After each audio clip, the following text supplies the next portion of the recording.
ନମସ୍କାର। ପୁଣି Odia news editorial ଆନାଲିସିସ୍କୁ ମୁଁ ସ୍ୱାଗତ କରୁଛି ପ୍ରସାଦ। ଆଜିର ଭିଡ଼ିଓରେ ଆମେ କିଛି ତର୍ଜମା କରୁଥିଲେ ଯେ ଝିଅମାନଙ୍କ ଉପରେ ଯେଉଁ ଅତ୍ୟାଚାର ହେଉଛି, ବିଭିନ୍ନ ପ୍ରକାର ଅମାନୁଷିକ ନିର୍ଯାତନା ସବୁ ହେଉଛି ବିଭିନ୍ନ ସ୍ଥାନରେ, ନାରୀମାନଙ୍କ ଉପରେ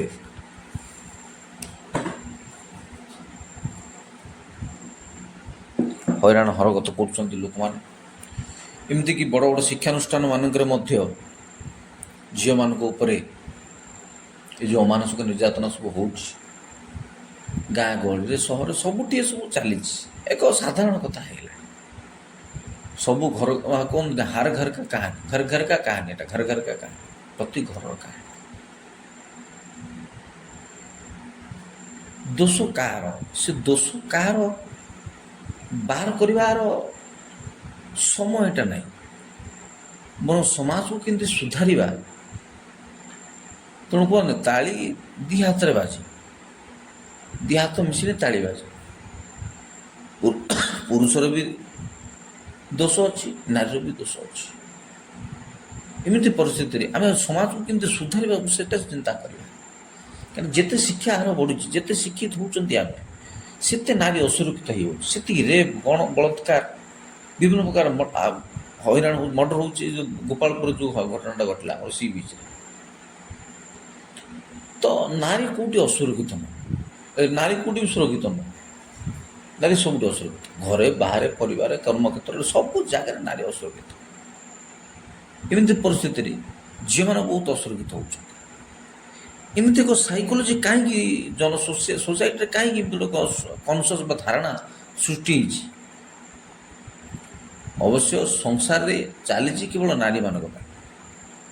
ନାରୀ ଯଦି ନଥାନ୍ତା ସଂସାର ଆଗକୁ ଗଢ଼ି ନଥାନ୍ତା।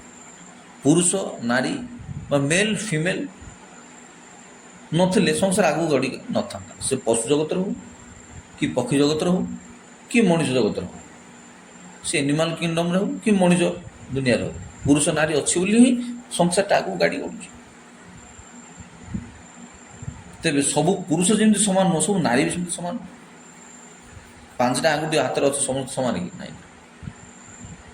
ଆଉ ଯେଉଁ ସବୁ ଲୋକଙ୍କର ହାତରେ ପାଞ୍ଚଟା, ସମସ୍ତଙ୍କର ଆଙ୍ଗୁଠି ଅଛି, ଉଙ୍ଗୁଲି ସମସ୍ତଙ୍କର ପାଞ୍ଚଟା ଅଛି, ସମସ୍ତ ହାତରେ, ସବୁ ଲୋକ ହାତରେ, ସ୍ତ୍ରୀ ପୁରୁଷ ସମସ୍ତ ଉଙ୍ଗୁଲି କ'ଣ ସମାନ କି? ସମସ୍ତ ରିଙ୍ଗ ସାଇଜ୍ କ'ଣ ସମାନ କି? ସମସ୍ତ ରିଷ୍ଟ କ'ଣ ସମାନ କି?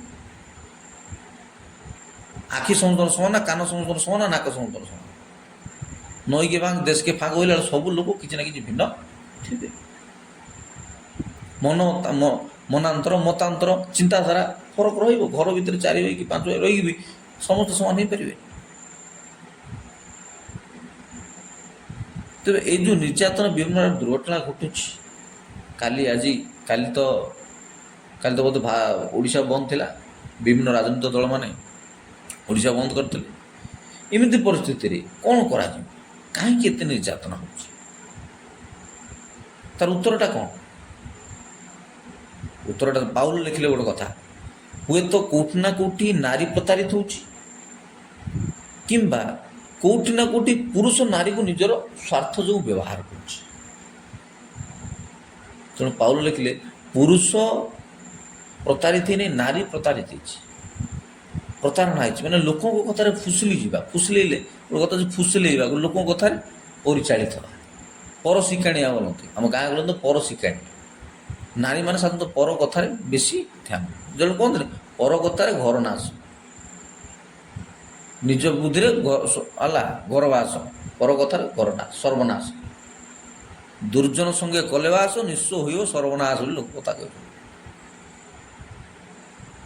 ଏ ମା' ମାନେ ସବୁବେଳେ ପର ଚର୍ଚ୍ଚା, ପର ଚିନ୍ତା, ପର କଥା, ପର ଘର, ପର ତାଙ୍କର ଇଏ ହେଇଗଲା, ଆଙ୍କର ଇଏ ହେଇଗଲା, ପର ଲୋକଙ୍କ କଥା ବେଶୀ ଉଦାହରଣରେ ଆଣିବେ। ସେ ଦାସ ଆଉ ସିଆ କରିଲେ, ମହାନ୍ତି ଆଉ ସିଆ କରିଲେ, ସାହୁ ଆଉ ସିଆ କରିଲେ, ଗୌଡ଼ ଆଉ ସିଆ ହେଇଗଲେ, ମହାପାତ୍ର ସିଆ ହେଇଗଲେ, ତମେ କିଛି କରିବନି। କାହିଁ ପୁରୁଷ କେବେ କେଉଁ ନାରୀକୁ ତାଙ୍କ ଘର ସ୍ତ୍ରୀ ସିଆ ହେଇଗଲା, ତାଙ୍କର ସ୍ତ୍ରୀ ଏମିତି ହେଇଗଲା, ତାଙ୍କର ଯେଉଁ ବଡ଼ ସୁନ୍ଦର, ତାଙ୍କର ସ୍ତ୍ରୀ ଚାକିରି କରୁଛି, ତାଙ୍କର ସ୍ତ୍ରୀ ଭଲ ରାନ୍ଧୁଛନ୍ତି, ପୁରୁଷ କେବେ ସ୍ତ୍ରୀକୁ ଅନ୍ୟ ସ୍ତ୍ରୀ ସହ ତୁଳନା କରେ, କିନ୍ତୁ ସ୍ତ୍ରୀ ପୁରୁଷକୁ ସବୁବେଳେ ତୁଳନା କରେ, ତାଙ୍କର ଇଏ ହେଇଗଲା, ତାଙ୍କର ସିଆ ହେଇଗଲା। କହିବାର କଥା ହେଉଛି ଆମ ଚିନ୍ତାଧାରାରେ କେମିତି ନା କେମିତି ଗୋଟେ ଅଡ଼ୁଆ ପଶିଯାଇଛି ଯେ ଶେଷ ଆଡ଼କୁ ବେଶୀ ଏ ପୁରୁଷ ନାରୀ ଭିତରେ କଳି ବେଶୀ ଚାଲିବ, କଳି ବେଶୀ ଚାଲିବ। ଆଉ ମୁଁ ଯେମିତି ଆଗରୁ ବହୁତ ଥର କହିଛି, ଗୁଡ଼ାଏ ଭିଡ଼ିଓରେ ବି କହିଛି ଯେ ପୁରୁଷ ନାରୀ ଫାଇଟିଂ ନହେଲେ ସଂସାର ଧ୍ୱଂସ ହେବନି। ଏଇଟା ହିଁ ତାର ମୋଟ। ତ ଏବେର ଯେଉଁ ପ୍ରକାର ଜୀବନଶୈଳୀ ଆମର ହେଲାଣି, କ୍ୟାରିୟର ସେଟ୍ କରୁ କରୁ 35-40 ହେଇଯାଉଛି। ବୟସ ତ ପୁଣି ଗୋଟେ ଜିନିଷ ଡିମାଣ୍ଡ କରେ। ବୟସ ତ ପୁଣି ମନ ବୟସ ଏସବୁ ତ କିଛି ଜାଣିବେନି। ବୟସର ପୁଣି ଗୋଟେ ଦୋଷ ଅଛି। ବୟସର ରଙ୍ଗ ଲାଗିଛି, ଗୋରି ତୋତେ ପ୍ରେମ ହେଇଛି। ବୟସ ତ କିଛି ମାନେନି। ବୟସ କ'ଣ ଚାହିଁକି ମୋର ପରିସ୍ଥିତି ଖରାପ କି ସିଏ ଯାହା ସୁଯୋଗ ମିଳିଲା ମାନେ ବୟସ ତାର ରଙ୍ଗ ଦେଖେଇବ। ଏ ପ୍ରକାର ପରିସ୍ଥିତି କ'ଣ କରାଯାଇପାରିବ? କ'ଣ କରାଯାଇପାରିବ? ଆମେ ଭାବୁଛୁ ଆମେ ସବୁ ଜାଣିଛୁ। ନାଇଁ, ଆମେ କିଛି ଜାଣିନାହାନ୍ତି। ଶିକ୍ଷିତ ଲୋକମାନେ ସବୁ ଅଛନ୍ତି ଦୁନିଆରେ, ଆମ ସମାଜରେ କି ଆମ ଓଡ଼ିଶାରେ କି ଭାରତରେ, ଗାଁରେ କି ସହରରେ ଶିକ୍ଷିତ ଲୋକମାନେ ଅଛନ୍ତି, କିନ୍ତୁ ତାର ସମାଧାନର ବାଟ କିଛି ନାହିଁ। ଆମ ଦେଶ ରାଷ୍ଟ୍ରପତି ଜଣେ ମହିଳା, ଉପମୁଖ୍ୟମନ୍ତ୍ରୀ ଜଣେ ମହିଳା, ସୁଭଦ୍ରା ଯୋଜନା ଲୋକ ସରକାର ଦୁନିଆ ଟଙ୍କା ବାଣ୍ଟିଲେ, ପ୍ରାୟ 1 କୋଟି ମହିଳାଙ୍କୁ ସାମିଲ କଲେ ସେ ଯୋଜନା। ମହିଳା ଭୋଟର ଦେଶରେ ବେଶୀ ଅଛନ୍ତି, ତଥାପି ମହିଳା ନିର୍ଯାତନା ଏତେ। ତାର କାରଣଟା କ'ଣ? କାରଣ ସେମାନେ ଦାୟୀ ନୁହନ୍ତି, କାରଣ ଆମେ ନିଜେ ଦାୟୀ। ତମେ କହିବ ସରକାର ଲ ଆଣ୍ଡ ଅର୍ଡର ରଖୁନାହାନ୍ତି, ସରକାର ସମସ୍ତଙ୍କୁ ଜଗିପାରିବ। ଆମେ ନିଜେ ନିଜର ଜାଗ୍ରତ ହେବା ଦରକାର, ହେଲେ ସରକାର କିଛି କରିପାରିବ। ଗୋଟେ ଲୋକ କହିବ ମୁଁ ନଦୀରେ ପହଁରିବା ଶିଖିବି, ମହାନଦୀରେ ଭାଜି ପଳେଇଲା ପରେ କହିବ ତମେ ବଞ୍ଚେଇ ପାରିଲନି ମୋତେ, ଦମଳ ଗାଡ଼ି ଡାକିକି। ଆଉ ଦୋଷ କାହା ଉପରେ? ଦୋଷ କାହା ଉପରେ? ପୋଖରୀ ଡେଇଁ ପଡ଼ିବ, କହିବ ମାଛ ଧରିବି, ବୁଡ଼ିକି ମରିବ, ଦୋଷ କାହା ଉପରେ? ସରକାର ସମସ୍ତଙ୍କୁ ଜଗିପାରିବ।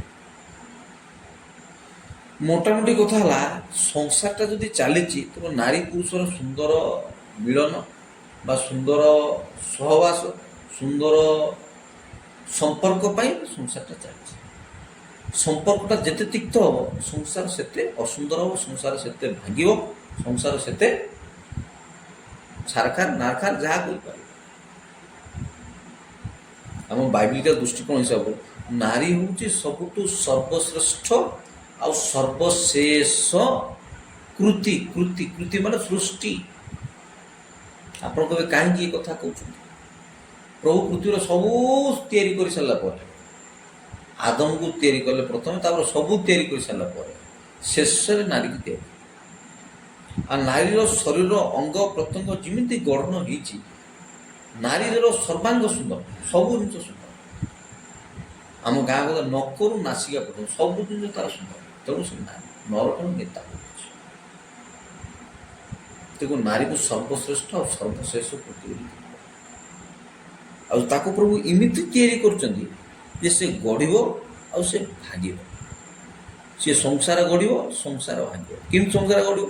ସେ ଯେଉଁ ପୁରୁଷକୁ କିଏ ବାହା ହେଲା, ଗୋଟେ ପୁଅ ଗୋଟେ ଯଦି ଗୋଟେ ଝିଅକୁ ବାହା ହେଇକି ଆଇଲା, ଘରକୁ ଆଇଲା ବୋଲେ ତାର ଆମେ ଗାଁ ଗହଳି ଲୋକ ତା ଘର ବସିଲା।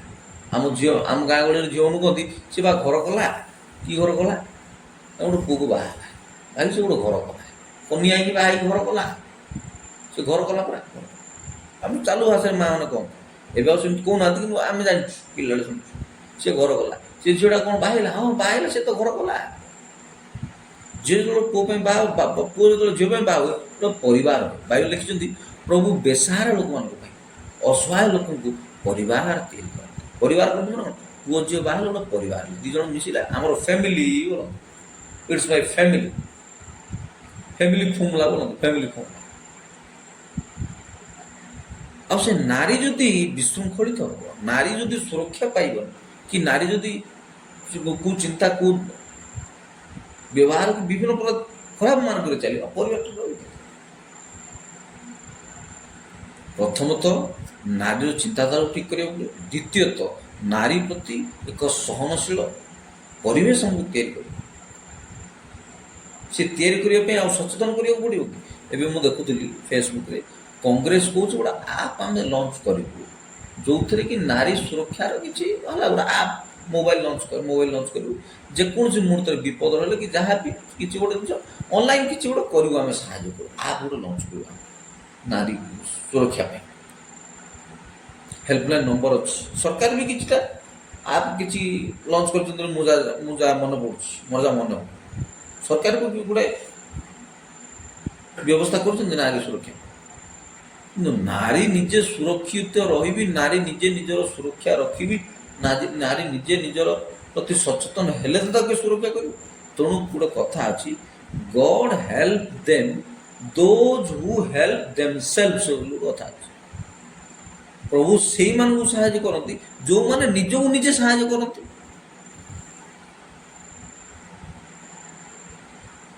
ନାରୀ ଯଦି ନିଜେ ମୁଁ ବିପଦରେ ପଡି ବୋଲି କହିବ ତାକୁ ସାହାଯ୍ୟ କରିବ ନାରୀ ହଉ ପୁରୁଷ ହଉ ମଣିଷ ହଉ ପଶୁ ହଉ ପକ୍ଷୀ ହଉ ବାଘ ହଉ ଭାଲୁ ହଉ ଛେଳି ହଉ ମେଣ୍ଢା ହଉ ଇଏ ହଉ ତମେ ପାଣି ସବୁ ଡିଆଁ ମାରିକି ମତେ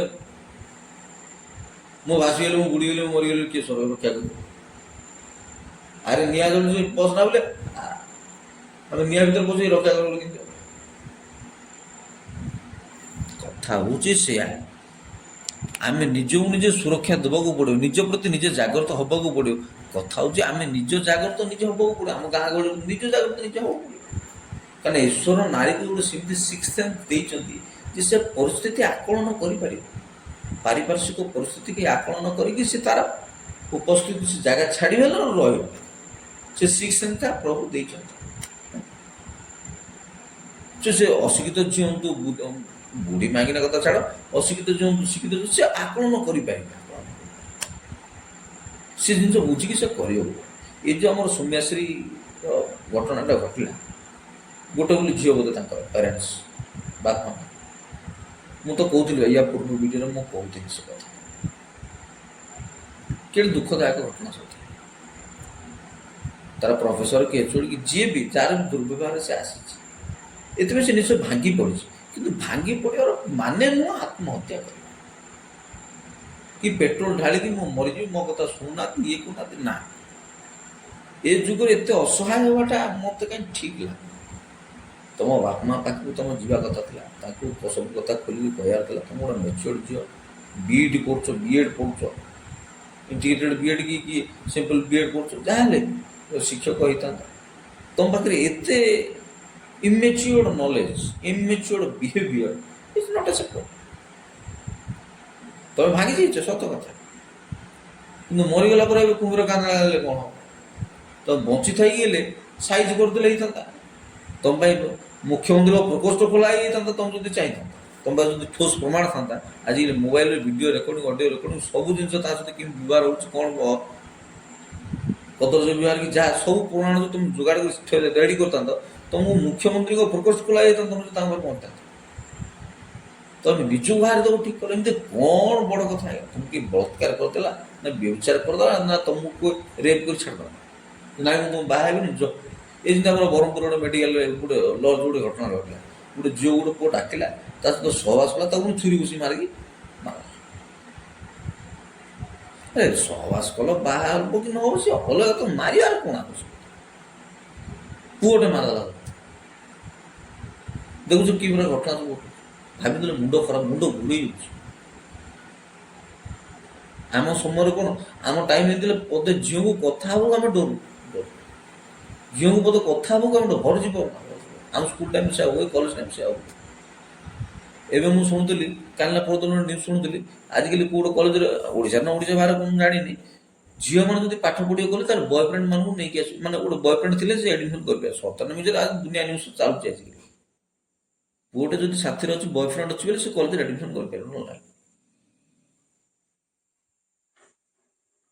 ସଂସାରଟା ପୁରା ମାଟି ହବୁ ବସି କାହାକୁ କହିବା କପାଳରେ ସିନା କର ତାଡ଼ିବା ଏଇ ତ କ'ଣ ଜଣେ ହସିବା କାହାକୁ କହିବା ସମୟ ସେମିତି ହେଲା ଏ ଯୁଗରେ ଆପଣ ସିଙ୍ଗଲ ରହିଲେ ବଡ଼ ମୁସ୍କିଲ ହେଇଯିବ ଡବଲ ହେଇଗଲେ ଆପଣ ମୁସ୍କିଲ ହେଇଯିବ ଡବଲ ହେଇଗଲେ ମୁସ୍କିଲ ହେଇଯିବ ବୋଲି କହିବାର ଅର୍ଥ ଆପଣ ଅନ୍ୟଥା ନେବ କି ସିଙ୍ଗଲ ସେ କଥା ତ ଅଲଗା ଡବଲ ହେଇଗଲେ ବିଭିନ୍ନ ପ୍ରକାର ସମସ୍ୟା ପିଲା ଛୁଆ 1ରୁ 2 ହେଇପାରିବନି ବିରକ୍ତିଆ ଜୀବନ, ସଂସାର ଜୀବନ ଗଢ଼ିବାଟା ବଡ଼ ବିଜାରିଆ। ପରସ୍ପର ପିଲା ଛୁଆ ଯେହେତୁ ଏକରୁ ଅଧିକା ହେବନି, ଗୋଟେ ପିଲା ପାଇକି ବାଞ୍ଜ ହେଲା ଭଳିଆ କଥା। ଏ ପଡ଼ିଗଲା, ପିଲା ଛିଡ଼ିଗଲା, ପିଲା ଉଡ଼ିଗଲା, ପିଲା ଝାଡ଼ା ହେଇଗଲା, ମାତିଗଲା, ତାକୁ ତା ପିଲା ଟଙ୍କା ଖର୍ଚ୍ଚ।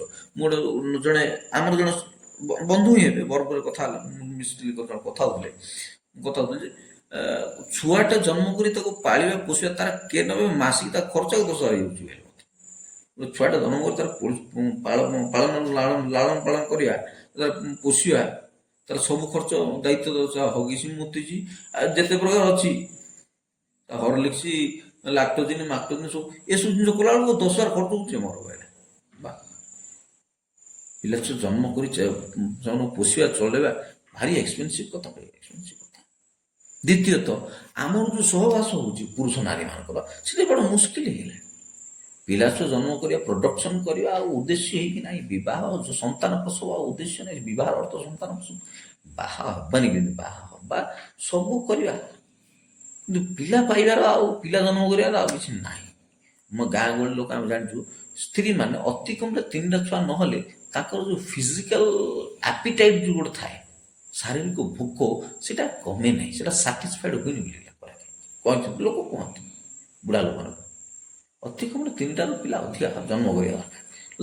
ତାର ସେକ୍ସୁଆଲ ଆପିଟାଇଟ୍, ସେକ୍ସୁଆଲ ଭୋକ ଆଉ ତାର ଫିଜିକାଲ ଆପିଟାଇଟ୍ ତାର ପ୍ରଶମିତ ହୁଏନି। ଗୋଏକରୁ 2 ହୁଏନି। ଆମର ସେ ବାଇବେଲରେ ଲେଖା ହେଲା ବେଳେ ନାରୀମାନଙ୍କୁ କହନ୍ତି, ସ୍ତ୍ରୀମାନଙ୍କୁ ଆପଣ ବଳ ଦିଅ ନାହିଁ।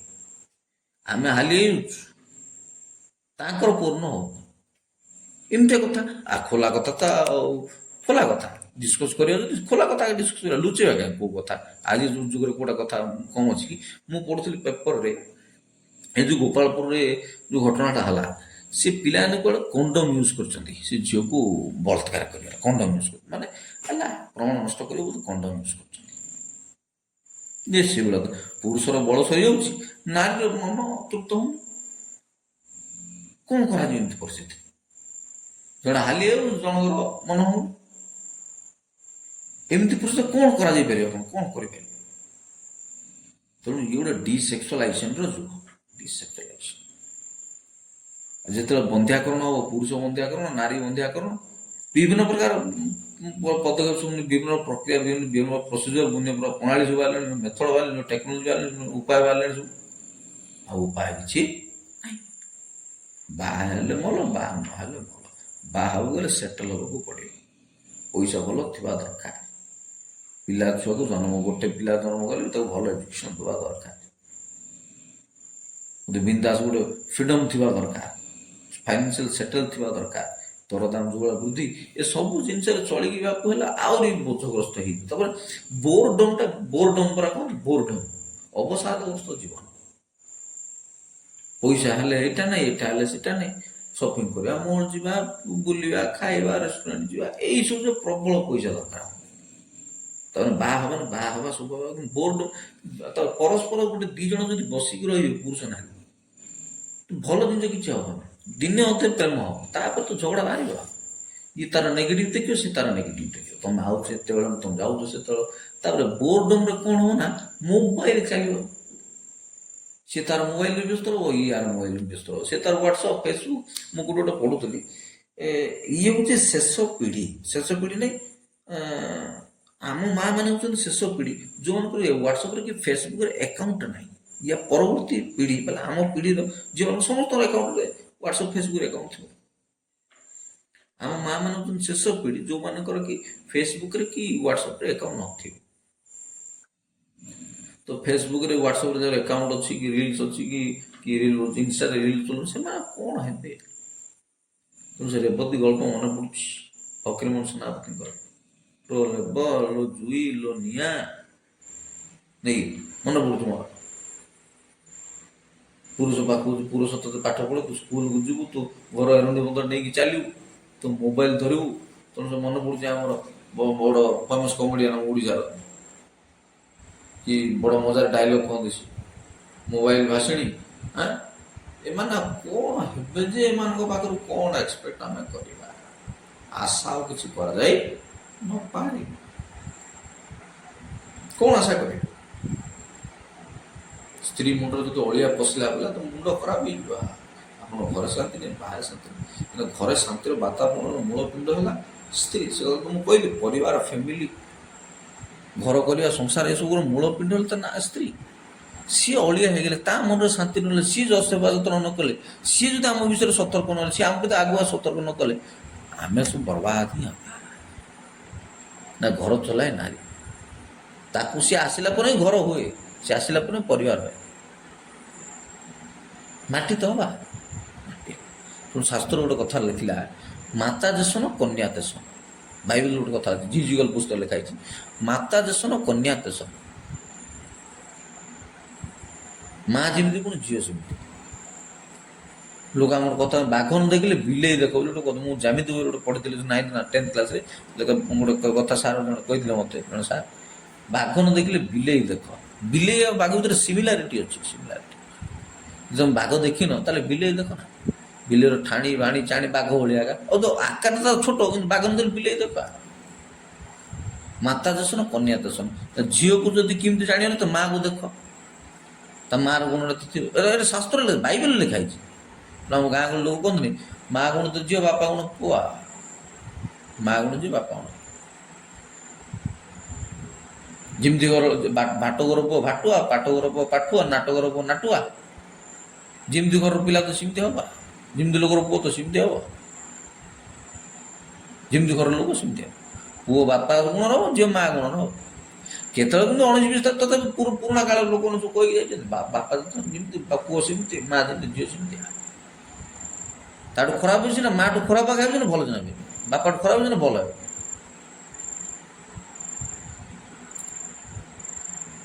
ଆଉ ଗୋଟେ କଥା ଲେଖାଇଛି, ଯେ ସ୍ତ୍ରୀ ପାଏ ସେ ଉତ୍ତମ ବସ୍ତୁ ପାଏ। ଯେ ସ୍ତ୍ରୀ ପାଏ ସେ ଉତ୍ତମ ବସ୍ତୁ ପାଏ। କ'ଣ ସେ ଉତ୍ତମ ବସ୍ତୁ? ୟା ଉପରେ ଯଦି ତର୍ଜମା କରିବା ବୋଲେ କିଛିଟା ମିନିଂ ଖରାପ ଆଡ଼କୁ ଯାଇପାରେ, କିନ୍ତୁ ତଥାପି ବାଇବେଲ ଲେଖା ଯେ ଭାର୍ଯ୍ୟା ପାଏ ସେ ଉତ୍ତମ ବସ୍ତୁ ପାଏ। ଉତ୍ତମ ବସ୍ତୁ, ବସ୍ତୁ। ଆମ ଗାଁ ଲୋକ କହନ୍ତିନି, ସ୍ତ୍ରୀମାନେ ବାହା ହେଇକିରି, ଝିଅ ବାହା ହେଇକିରି ଗଲେ ଗଡ଼ରେଜ, ଖଟ, ଟିଭି, ଫ୍ରିଜ, ୱାସିଂ ମେସିନ୍ ସବୁ ଧରିକି ଯାଏ। ସେମିତି ତା ସହିତ ଇଏ ବି ଗୋଟେ ବସ୍ତୁ। ତେଣୁ ସୋଲୋମନ ଲେଖିଛନ୍ତି, ଜ୍ଞାନୀ ସୋଲୋମନ, ଯେ ଭାର୍ଯ୍ୟା ପାଏ ସେ ଉତ୍ତମ ବସ୍ତୁ ପାଏ। ତୃତୀୟ କଥା, ଆଉ ଯାହା ମନେ ପଡ଼ୁଛି ଆଉ ଗୋଟେ ପଦ୍ଧତି କହିକି ମୁଁ ସାରୁଛି, ପ୍ରାୟ ସମୟ ହେଇଗଲାଣି। ଆଉ ଗୋଟେ କଥା ଲେଖା ହେଲା, ପିତୃ ନାଇଁ କ'ଣ କହିଲି, ଭୁଲ କହିଲି। ପିତୃଲୋକଠାରୁ ଗୃହ ଓ ଧନ ପ୍ରାପ୍ତ ହୁଏ। ଗୃହ ଓ ଧନ ପିତୃଲୋକଠାରୁ ପ୍ରାପ୍ତ ହୁଏ, କିନ୍ତୁ ଅଧିକାର ପାଇବା, ଗୃହ ଓ ଧନ ପିତୃଲୋକଠାରୁ ପ୍ରାପ୍ତ ଅଧିକାର, କିନ୍ତୁ ବୁଦ୍ଧିମତୀ ଭାର୍ଯ୍ୟା ଈଶ୍ୱରଙ୍କ ଠାରୁ ପ୍ରାପ୍ତ ହୁଏ। ଏ କଥା ଉପରେ ତର୍ଜମା କରିବି, କାରଣ ମୋର ଫେସବୁକରେ ପୋଷ୍ଟ ପଢ଼ୁଥିଲି, ଯେମିତି ଲୋକ ସେମିତି ସ୍ତ୍ରୀ ଏକା ମିଳିବ। ଆମେ ପ୍ରଥମେ ଠିକ୍ ଥିବା ଦରକାର, ଯେମିତି ଲୋକ ସେମିତି ସ୍ତ୍ରୀ ମିଳିବ। ଆମେ ଯଦି ଠିକ୍ ଅଛନ୍ତି ବୋଲେ ଆମକୁ ଠିକ୍ ଲୋକ ଆଗ ମିଳିବ। ସାଧୁ କେବେ ମଦୁଆ ସହିତ ବୁଲିବେନି, କି ମଦୁଆ କେବେ, ଆଉ ଗୋଟେ ୱାର୍ଡ ଅଛି ସେଟା ଶୂନ୍ୟସ୍ଥାନ ପୂରଣ କର। ଯେମିତି ଲୋକ ସେମିତି ସ୍ତ୍ରୀ ମିଳିବ। ରାମକୁ ସୀତା ଆଗେ ମିଳିବେ, ରାବଣକୁ ମନ୍ଦୋଦରୀ ଆଗେ ମିଳିବେ, କି ଆଉ କିଛି ଉଦାହରଣ ଅଛି, ଶାହରୁଖାନକୁ କାଜଲ ଯୋଡ଼ି ଆଗା ହବ। ବୁଝିପାରୁଛ ନା? ଏଇଆ ହେଉଛି କଥା। ତେଣୁ ଆମେ ଯେମିତି ହବା, ଆମେ ସେମିତି ଲୋକ ଆମକୁ ମିଳିବ। ଆମେ ନିଜେ ଠିକ୍ ହେବା ଦରକାର। ଆମେ ନିଜେ ଠିକ୍ ଥିଲେ ଦୁନିଆ ଠିକ୍ ବୋଲି ଲୋକ କହନ୍ତି, ନିଜେ ଠିକ୍ ଥିବା ଦରକାର। ଏ କଥା ତ ଆଇଲା, ଗୋଟେ ଟପିକ୍ ଥିଲେ ବାସ କରିଲି। ହଉ, ପ୍ରାୟ 25 ମିନିଟ୍ ହେଇଗଲାଣି। ମାତା ଦେଶନ, କନ୍ୟା ଦେଶନ, ଆଉ ଗୋଟେ କ'ଣ ସ୍ତ୍ରୀଙ୍କ କଥା କ'ଣ ମା'ମାନଙ୍କ ବିଷୟରେ ଲେଖା ହେଇଛି। ହଁ, ଗୋଟେ କାହାଣୀ କହିକି ସାରୁଛି। ଏଇଟା ଆମର ଗୋଟେ ବିବ୍ଲିକାଲ ବହିର ଗୋଟେ କାହାଣୀ ଅଛି, ଯେ ସ୍ୱାମୀ ସ୍ତ୍ରୀ ଥିଲେ, ଦୁଇ ଜଣ ଭାରି ଉତ୍ତମ ପୁରୁଷ, ସ୍ୱାମୀ ସ୍ତ୍ରୀ, ଉତ୍ତମ ଭଲ ସ୍ୱାମୀ ସ୍ତ୍ରୀ। ଦୈବା ତାଙ୍କ ଭିତରେ ଝଗଡ଼ା ହେଲା, ଆଉ ସେମାନେ ବିବାହ ବିଚ୍ଛେଦ ଘଟିଲେ। ଡିଭୋର୍ସ ଆଜିକାଲି ବହୁତ କଥା କହୁଛି, ଡିଭୋର୍ସ ଉପରେ ବି ସେ କଥା ଆଉ ତର୍ଜମା କରୁନି। ଯେ ସ୍ୱାମୀ ସ୍ତ୍ରୀ କ'ଣ ହେଲେ କି, ଦୁଇ ଜଣ ପରସ୍ପରକୁ ଡିଭୋର୍ସ ନାହିଁ, ବିବାହ ବିଚ୍ଛେଦ ହେଲା। ପୁରୁଷ ସ୍ୱାମୀ ଯିଏ ବିବାହ ବିଚ୍ଛେଦ ହେଲା, ସେ ଗୋଟେ ଦୁଷ୍ଟ ଝିଅକୁ ବିବାହ, ଦୁଷ୍ଟ ନାରୀକୁ ବିବାହ, ଦୁଷ୍ଟ ଝିଅର ସଙ୍ଗରେ ପଡ଼ିବା ବିବାହ କରି ସେ ଦୁଷ୍ଟ ପ୍ରଣତା। ଆଉ ସ୍ତ୍ରୀ ଯେଉଁ ପ୍ରଥମ ସ୍ତ୍ରୀ ସେ ଗୋଟେ ଦୁଷ୍ଟକୁ ବାହା ହେଲା, ତାକୁ ଧାର୍ମିକ କ'ଣ କଥା। ତାମାନେ ଝିଅଙ୍କର ଇନଫ୍ଲୁଏନ୍ସିଂ ପାୱାର, ପୁରୁଷଙ୍କୁ କଣ୍ଟ୍ରୋଲ କରିବା ବା ତାଙ୍କୁ କଥାରେ ରଖିବା, ତାଙ୍କର ସବୁ ମୋଟିଭେଟ୍, ତାଙ୍କ ଚିନ୍ତାଧାରା, ତାଙ୍କ ମାଇଣ୍ଡ ସେଟ୍କୁ ବଦଳାଇବାରେ ଇନଫ୍ଲୁଏନ୍ସିଂ ପାୱାର ଯାହାକୁ କୁହାଯାଏ, ଝିଅମାନଙ୍କର ପ୍ରବଳ ଥାଏ, ପ୍ରବଳ ଥାଏ। ତେଣୁ ଯେଉଁ ହାତ ପୁଣି ପିଲା ଦୋଳି ଝୁଲାଏ, ଟିକେ ଧ୍ୟାନରେ ଶୁଣିବେ, ଯେଉଁ ହାତ ପିଲାର ଶିଶୁ ବା ଛୋଟ ଛୁଆର ଦୋଳି ପୁରା କହନ୍ତି ଝୁଲାଏ, ସେଇ ହାତ ହିଁ ଦୁନିଆ ଶାସନ କରେ ବୋଲି ଗୋଟେ ଆମର ବହିରେ ଲେଖା ହେଇଛି। ତେଣୁ ମା ମାନଙ୍କର ଇନଫ୍ଲୁଏନ୍ସିଂ ପାୱାର ବହୁତ ବେଶୀ। ତେଣୁ ପାଉଲ ବି ଲେଖିଲେ ତିମୋଥୀଙ୍କ ଉଦ୍ଦେଶ୍ୟରେ ଯେ ତମ ମାତାମହୀଙ୍କର ଠାରୁ ବା ତମ ମାତାଙ୍କ ଠାରୁ ତମ ପାଖରେ ସଦାଚାରୀ ବ୍ୟବହାର, ଚିନ୍ତାଧାରା, ପରୋପକାର ଚିନ୍ତାଧାରା, ମାନେ ସ୍ୱଭାବଟା ଆମେ ମା ଠାରୁ ହିଁ ପାଉ, ଆମ ବ୍ୟବହାରଟା ମା ଠାରୁ ହିଁ ପାଉ। ତେଣୁ ଅଧିକା ଲମ୍ବେଇବି ନାହିଁ, ଏତିକି କହିବି, ମା ମାନଙ୍କ ପ୍ରତି ଟିକେ ଚିନ୍ତାଧାରା ଆମର ବଦଳିବା ଦରକାର, ଇଏ ସୁଧୁରିବା ଦରକାର। ଏମିତି ହେବାଟା ଠିକ୍ ନାହିଁ। ହୁଏତ ସେମାନଙ୍କର ବି କିଛି ଭୁଲ ଥାଇପାରେ। ତେଣୁ କଥା ଅଛି ପରା, ମୁଁ କ'ଣ ତ ରାଧାକୃଷ୍ଣ ନା ବିବେକାନନ୍ଦ ମହାପୁରୁଷ ଗୋଟେ କଥା କହିଛନ୍ତି କ'ଣ ନା, ଯଦି ନାରୀ ବଦଳିବ ଦେଶ ବଦଳିବ, ନାରୀ ଶିକ୍ଷିତ ହେଲେ ଦେଶ ଶିକ୍ଷିତ ହେଇଯିବ। ହେଲେ ନାରୀ ଶିକ୍ଷିତ ହେଲେ କ'ଣ, ନାରୀ ଶିକ୍ଷିତ ହେଇକି ତ ଆମେ ମରୁଛେ ବର୍ତ୍ତମାନ, ଆହୁରି ବ୍ୟବଚାର, ଆହୁରି ଭ୍ରଷ୍ଟାଚାର, ଆହୁରି ଦୁର୍ନୀତି ହେଉଛି। ଆଜି ଦିନ ତଳେ ଗୋଟେ ଆର୍ଟିକଲ ପଢ଼ୁଥିଲି, ନାରୀ ବେଶୀ ଦୁର୍ନୀତିକୁ ପ୍ରଶ୍ରୟ ଦିଏ। ନାରୀମାନେ ଏତେ ଅନ୍ୟାୟ କରିବାକୁ ବି ଚାହେଁ। ଆଉ ଗୋଟେ କଥା, ନାରୀ ବେଶୀ ମୂଲ୍ୟବୋଧ ବି ବୁଝେ, ନାରୀ ଈର୍ଷାକୁ ବି ବେଶୀ କରେ, ନାରୀ ଈର୍ଷା ବି ବେଶୀ କରେ। ନାରୀ ଈର୍ଷା ଧରିକି ଜାତ ହେଇଥାଏ, ଈର୍ଷା ନାରୀ ପାଖରେ ବେଶୀ ଥାଏ। ଆଉ ନାରୀ ମୂଲ୍ୟବୋଧ ବି ଅଧିକା ମାତ୍ରାରେ ବୁଝେ, ପୁରୁଷ ଠାରୁ ମୂଲ୍ୟବୋଧ ନାରୀ ହିଁ ବୁଝେ। ଆଉ ଈର୍ଷା ଜିନିଷ ବି ନାରୀ ପାଖରେ ହିଁ ଥାଏ, ନାରୀ ବେଶୀ ଈର୍ଷା କରେ। ମୂଲ୍ୟବୋଧ ମାନେ ବୁଝୁଛନ୍ତି ନା, ମୂଲ୍ୟବୋଧ ମାନେ ଭଲ ମନ୍ଦ, ନ୍ୟାୟ ଯାହାକୁ କୁହାଯାଏ, ଜଷ୍ଟିସ୍, ନାରୀ ଅଧିକା ବୁଝେ। ଆଉ ଈର୍ଷାଟା ବି ନାରୀ ପାଖରେ ହିଁ ଅଛି, ପୁରୁଷ ତୁଳନାରେ ନାରୀ ପାଖରେ ଈର୍ଷା ହିଁ ବେଶୀ, ଈର୍ଷାଟା ବି ନାରୀ ପାଖରେ ହିଁ ବେଶୀ ଅଛି। ଏକଥା କିଛି ପଢ଼ା ପୁସ୍ତକଗତ ଜ୍ଞାନକୁ ପୁଞ୍ଜି କରି ଆଧାର କରି କହୁଛି, କେତେ ଦୂର ପ୍ରାକ୍ଟିକାଲ ମୁଁ ତ ଜାଣିନି, ମୁଁ ଆପଣମାନଙ୍କରେ କହୁଛି। ତେଣୁ ନାରୀକୁ ସମ୍ମାନ ଦେବା, ନାରୀ ବଦଳିଲେ ଦେଶ ବଦଳିବ। ନାରୀ ହାତରେ ସବୁ ଆମର ଅଧିକ ମହିଳା ଭୋଟର ଅଛନ୍ତି। ଏବେ ତ ଆହୁରି ପୁଣି ରିପିଟ୍ କଲାଭଳି ହେଇଯିବ ଯେ ସେ କଥା ମୁଁ ପୁରୁଣା ଭିଡ଼ିଓ ମାନଙ୍କରେ କହିଛି, ନାରୀମାନଙ୍କ ହାତରେ ହିଁ ସବୁ ହେବ। ନାରୀମାନେ ସବୁ ଫିଲ୍ଡରେ ବର୍ତ୍ତମାନ ସଶକ୍ତ, ସେ ମେଡ଼ିକାଲ, ପାଠପଢ଼ା, ପୋଲିସ, ଏ ମଝିରେ ଆମ ସିନ୍ଦୁର ଅପରେସନ୍ ହେଲା, ସେଠି ବି 2 ଜଣ ମହିଳାମାନେ ହିଁ ସେ କ'ଣ ସେ ଯୁଦ୍ଧାସ୍ତ୍ର ନା କି କ୍ଷେପଣାସ୍ତ୍ର, ସେ ଫ୍ଲାଇଟ୍ ନା କ'ଣ କହୁଛନ୍ତି ସେଟା ଚଲାଉଥିଲେ, 2 ଜଣ ଲେଡ଼ି ହିଁ ଚଲାଉଥିଲେ, 2 ଜଣ ମହିଳା। ସେମାନେ ପ୍ରେସ୍ ମିଟ୍ କରୁଥିଲେ, ମୁଁ ଦେଖୁଥିଲି ଲାଇଭ୍। ତ ସବୁ କ୍ଷେତ୍ରରେ ମହିଳାଙ୍କର ଦବଦବା ଅଛି। ରାଜନୀତିରେ ଆସିଲେଣି, ସବୁ କ୍ଷେତ୍ରରେ ସେମାନେ ଅଛନ୍ତି, ରାଜନୀତି ବି କରିପାରୁଛନ୍ତି, ପାଠ ପଢ଼ାଇ ପାରୁଛନ୍ତି, ଲେଖି ସବୁ ଜିନିଷ, ଡ୍ରାଇଭିଂ ଟୁ ସ୍କୁଲ, ସବୁ ଜିନିଷ, କେଉଁ ଜିନିଷ ନାହିଁ ଯେ ସେମାନେ କରିପାରୁଛନ୍ତି। ତେଣୁ ଆମର ଉପମୁଖ୍ୟମନ୍ତ୍ରୀ ଜଣେ କହୁଥିଲେ ମହିଳା, ଯେ ରାଜନୀତି କରିବା ମହିଳାମାନଙ୍କ ପାଇଁ ଟିକେ କଷ୍ଟ ହିଁ, ବଡ଼ କଷ୍ଟ।